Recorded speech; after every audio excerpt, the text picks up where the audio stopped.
ये सत्र के पहले पुलिस पहले भागती थी, पीछे पीछे गुंडे दौड़ाते थे। आज सत्र के बाद उल्टा हो गया है।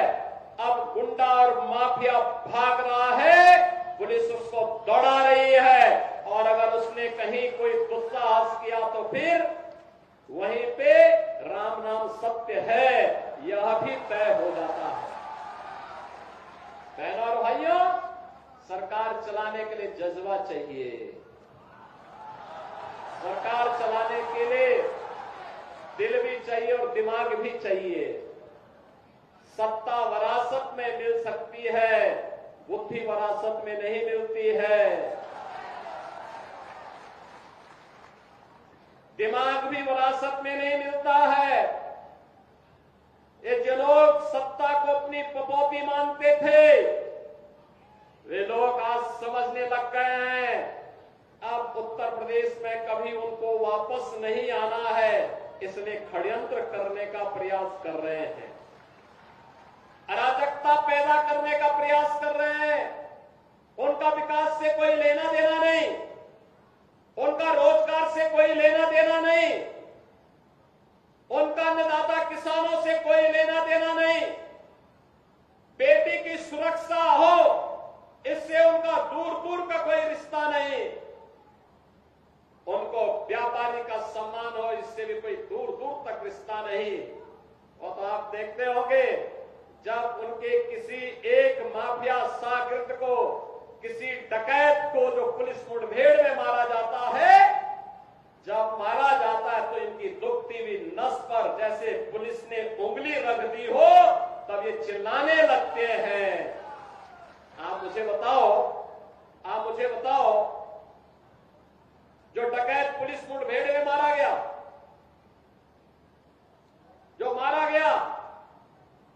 अगर वह डकैत जैसे हथियारों का प्रदर्शन करते हुए डकैती डाल रहा है, वहां ग्राहक भी बैठे हैं, ग्राहकों को खड़ा करके एक तरफ करके अगर गोली मार देता तो क्या उनकी जान को ये समाजवादी पार्टी वापस कर पाती क्या? और वो किसी भी जाति के हो सकते थे। ग्राहक वो यादव भी हो सकता था, दलित भी हो सकता था, किसी भी जाति का हो सकता था, क्योंकि किसी को बेटी की शादी करनी होती है, किसी को कोई विदाई में कोई जेवर देना होता है। जेवर की परंपरा हमारे इतिहास का एक महत्वपूर्ण कार्यक्रम हिस्सा है, मांगलिक और एक शुभ कर्म का हिस्सा माना जाता है। और अगर जेवर खरीदने के लिए किसी शराब और किसी सुनार के घर में, व्यवसायिक प्रतिष्ठान में कोई ग्राहक गया है और उस ग्राहक के साथ लूट हो, उस व्यापारी के साथ सरेआम लूट हो, डकैती डाल करके करोड़ों रुपए की डकैती डाल दी जाए, अगर डकैत हत्या करके भाग गया और पुलिस के पास सुराग नहीं मिलती तो यही लोग बोलते देखिए साहब अराजकता है।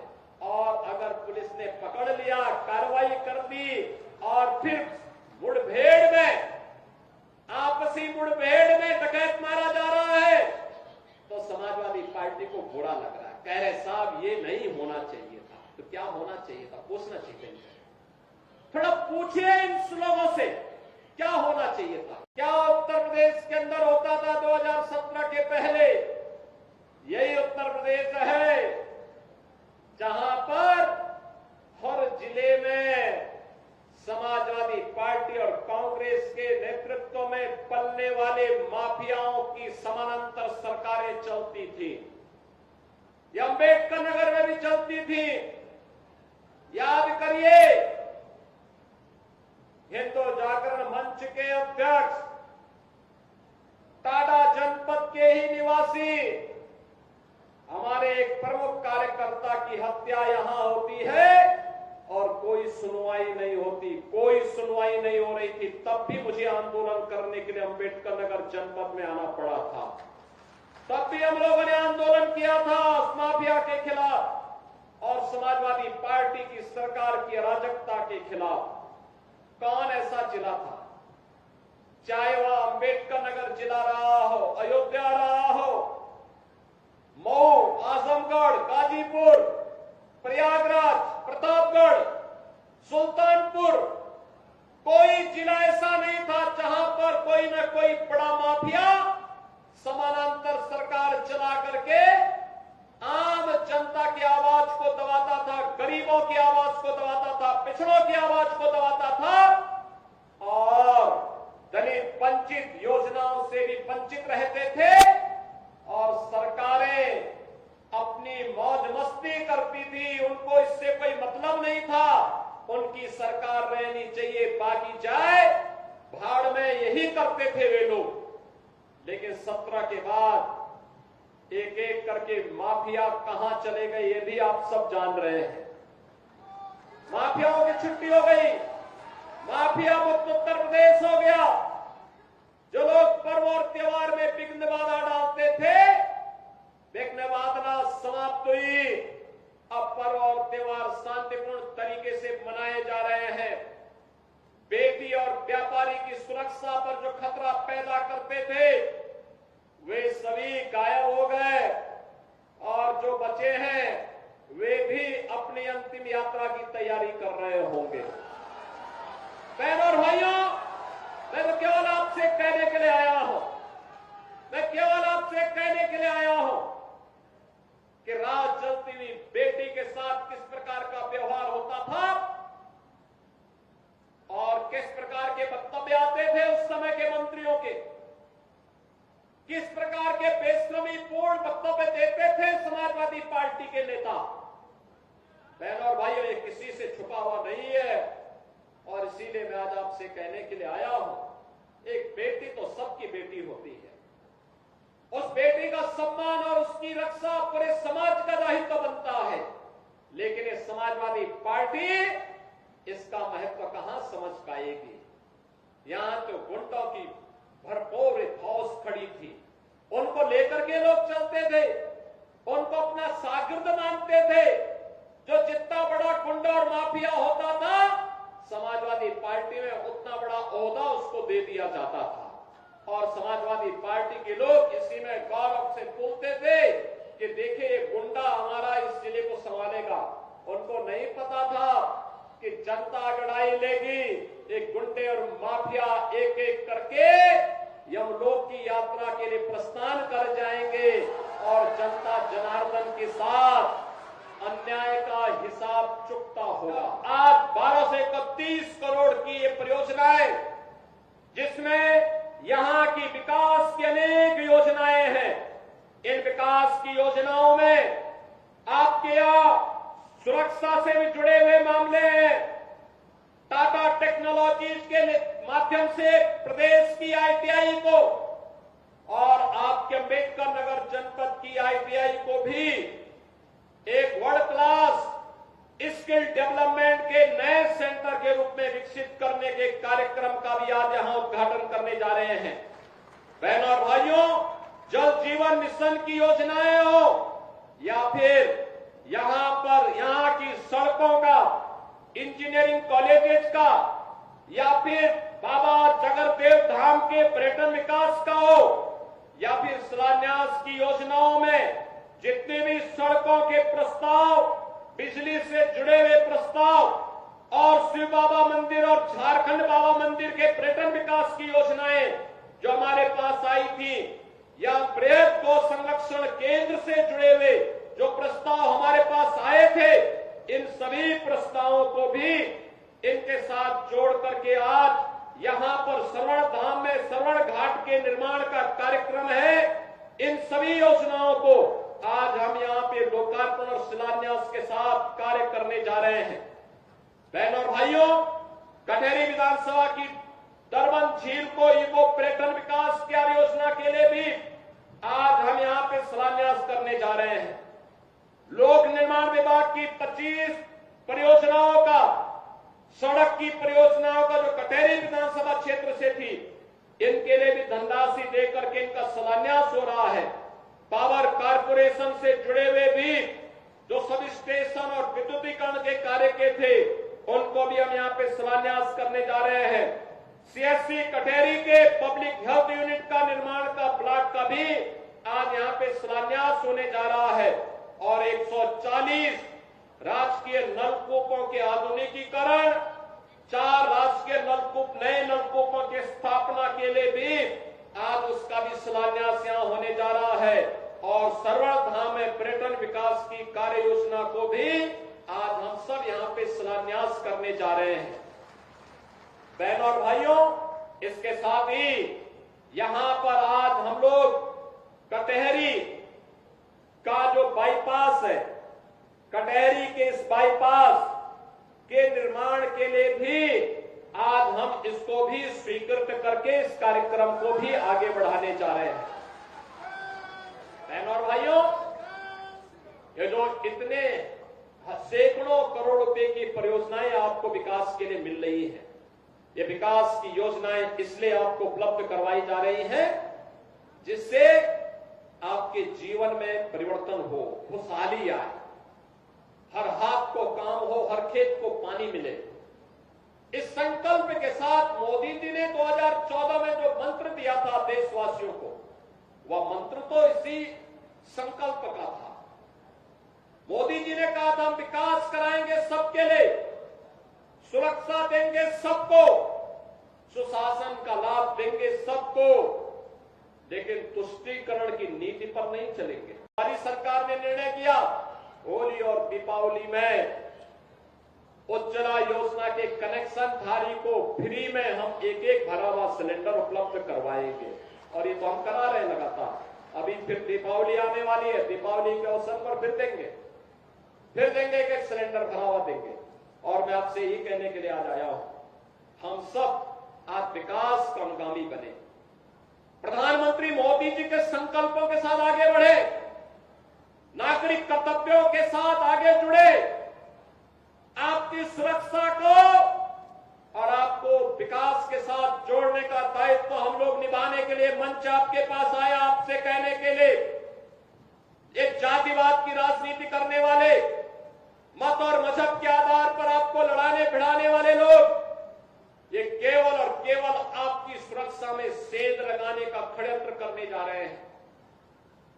इनको आपसे कोई लेना देना नहीं होगा।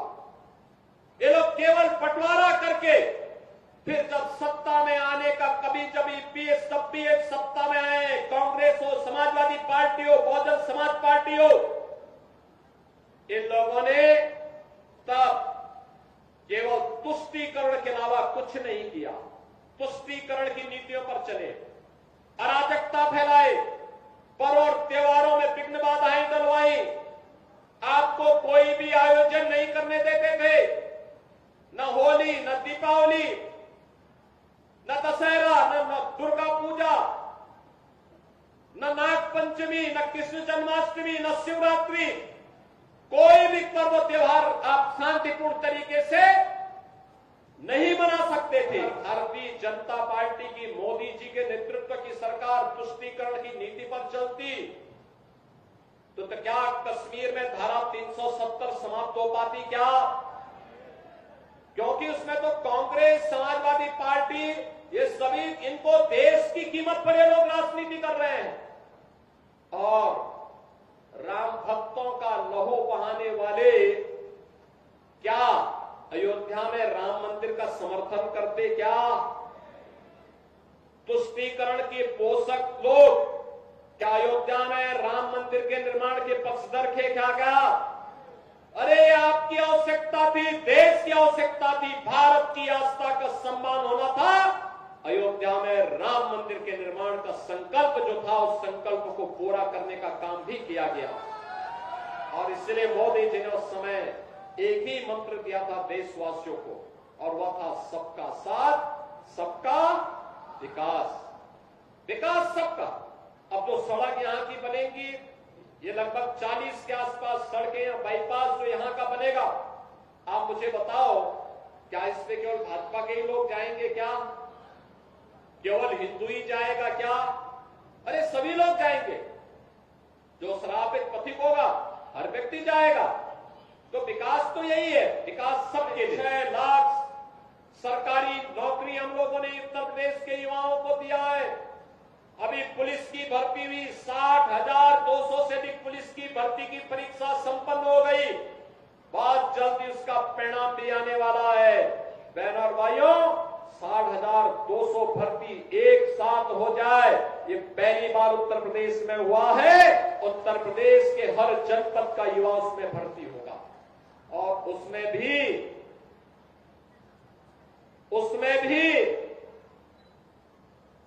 15,000 तो केवल बेटियां भर्ती होने वाली हैं।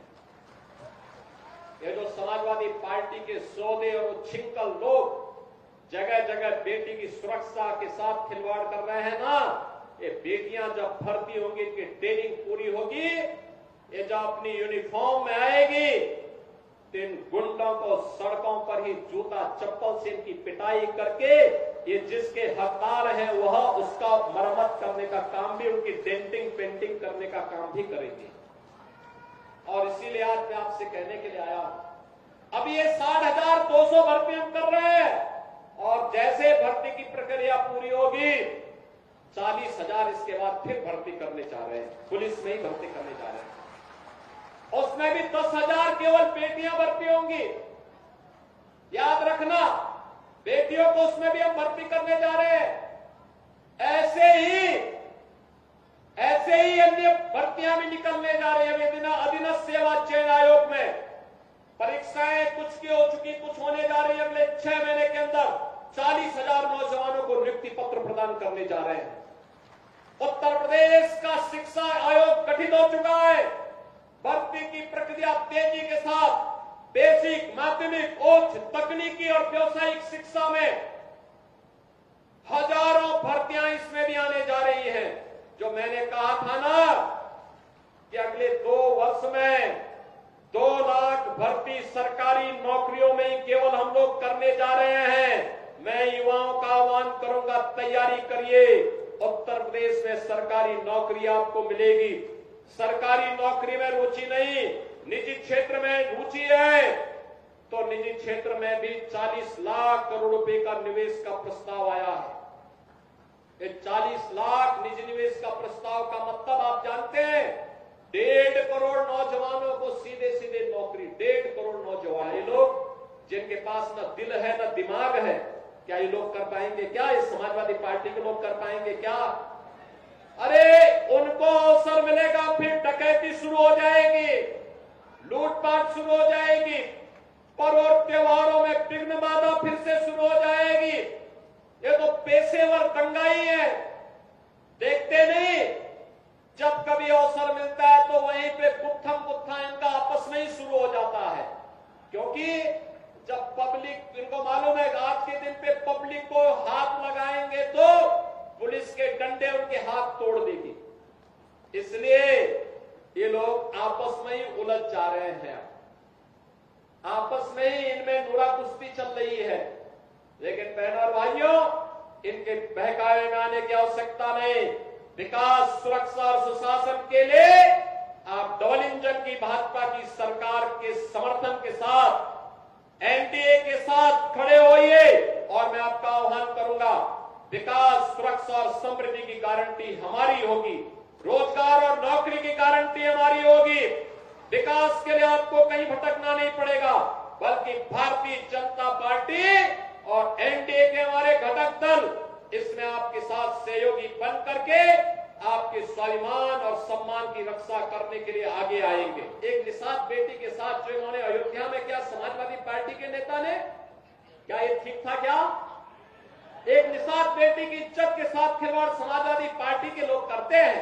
हमारा मंत्री डॉक्टर संजय निषाद वहां जाकर के उस बेटी की हालत देख करके रो पड़ा था और कह रहा था ये है निषादों के साथ समाजवादी पार्टी का कृत्य।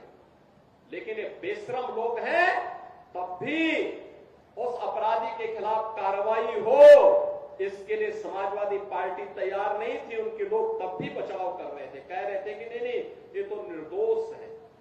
अरे निर्दोष क्या है? सब कुछ तो उसका प्रमाणित हो चुका है और उसके बाद भी निर्दोष बोलते हैं उसको। कन्नौज में जो किया इनके नेताओं ने एक नाबालिग बेटी के साथ, और उसके बाद भी उसका बचाव कर रहे हैं, उसके बाद भी उसका बचाव कर रहे हैं। क्या ये सही था क्या जो कन्नौज में इनके नेता कर रहे थे? क्या ये सच सही था क्या? आज तो प्रमाणित हो चुका है। कि इनके कृत्य क्या है। बहनों और भाइयों, यही समाजवादी पार्टी की वास्तविक पहचान है, क्योंकि ये लोग जब से सत्ता में आए थे लगातार यही काम करते थे। व्यापारियों को लूटते थे, बेटियों की इज्जत के साथ खिलवाड़ करते थे, गरीबों की जमीनों पर कब्जा करते थे, दबंगई के बल पर गरीबों की जमीनों को कब्जा करते थे। याद करिए, जब मार्च 17 में सरकार बनी थी और सरकार बनते ही मैंने कहा था अगर किसी भूमाफिया ने किसी गरीब की, किसी व्यापारी की, किसी सरकारी जमीन पर कब्जा कर रखा है तो 24 घंटे के अंदर खाली कर ले। और मैं फिर कहूंगा कि अगर किसी माफिया ने किसी गरीब की, किसी किसान की, किसी अन्नदाता किसान की, किसी व्यापारी की जमीन पर कब्जा किया है, वे कृपया एक बार खाली कर ले। अगर खाली नहीं किया तो जो उसकी भी होगी उसको भी हम जब्त करके गरीब में बंटवाने का काम कर देंगे। मैं फिर कहूंगा, ये माफियागिरी किसी भी स्थिति में नहीं चलने दी जाएगी। कानून का राज हो, सबको सुरक्षा मिलेगी, सबको योजनाओं का लाभ मिलेगा। लेकिन अगर कोई कानून को ठेगा दिखाने का काम करेगा तो उसका काम तमाम करने का काम भी सरकार करेगी और इसके लिए किसी भी हद तक जाकर के उसके दुस्साहस का जवाब देगी। यहां भी हम लोग एक और कार्यक्रम करने जा रहे हैं। महाराज सुहेलदेव का हम लोगों ने विजय स्तंभ और विजय स्मारक बहराइच में बनाया है, जहां उन्होंने गाजी को मारा था। सालार मसूद गाजी को जहां महाराज सुहेलदेव ने मारा था अपने सौर प्राकर से 1000 वर्ष पहले। और मैंने देखा है, सुना है, अंबेडकर नगर में भी महाराज सुहेलदेव का किला है। महाराज सुहेलदेव के इस किले के पुनरुद्धार के लिए ESI के साथ हम बातचीत करेंगे। और बहनों और भाइयों, उस किले के संरक्षण के साथ वहां पर भी उनका एक भव्य स्मारक बने, इसके लिए यह भारत माता के महान सपूत हैं, राष्ट्र नायक हैं। उनका सौर और पराक्रम ऐसा था कि उन्होंने जब एक बार सालार मसूद को मारा, 150 वर्षों तक भारत पर कोई विदेशी आक्रांता हमला करने की जरूरत नहीं महसूस कर पाया था। हिम्मत नहीं हुई फिर। और फिर मैं आपसे आश्वस्त करने के लिए आया हूं, सरकार आपके साथ रहेगी, अपने पूर्वजों का सम्मान करेगी। महाराज सुहेलदेव हो या फिर भगवान राम के प्रिय सखा निषाद राज की स्मृतियों को जीवंत बनाए रखने का कार्यक्रम, सरकार लगातार इन कार्यक्रमों को आगे लेकर के चलेगी।